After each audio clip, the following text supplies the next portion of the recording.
جو بایدن د امریکا د رهبرۍ د تقویت لپاره آسیا ته په سفر ولاړ. په سلامونو مو هرکلی کوم. زموږ یوټیوب چینل ته په خیر راغلی. د لا بشپړو معلوماتو لپاره ویډیو راسره تر پای وګورئ.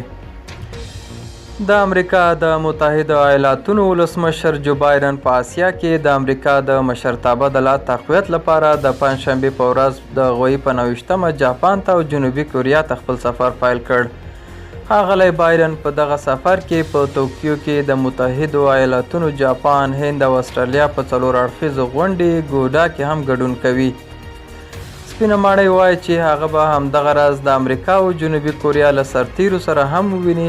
نوموړی به اول جنوبي کوریا ته ځي او بیا به د فرانسې د خبري اژانس د راپورونو په اساس د یکشنبې په ورځ جاپان ته حرکت کوي. ښاغلي بایدن تر سفر څو ساعته مخکې د جنوبي کوریا منتخب ولسمشر یون سوک یول چې د متحدو ایالاتونو قوي ملاتړی بلل کیږي په خپل ټویټ کې د ښاغلي بایدن د تود هرکلي یادونه وکړه.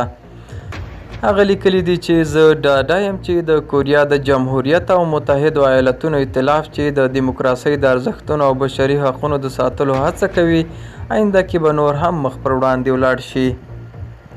آسیا ته د ښاغلي بایدن سفر داسې مهال کیږي چې د امریکا ټول پام اوس په اروپا او د شمالي کوریا د ممکنه اتومي ازموینې په اندېښنو ورټول دی. نوموړي آسیا ته تر خپل سفر مخکې په اروپا کې په ناټو کې د غړیتوب ترلاسه کولو لپاره د سویډن او فنلنډ د غوښتنلیکونو هرکلی وکړ.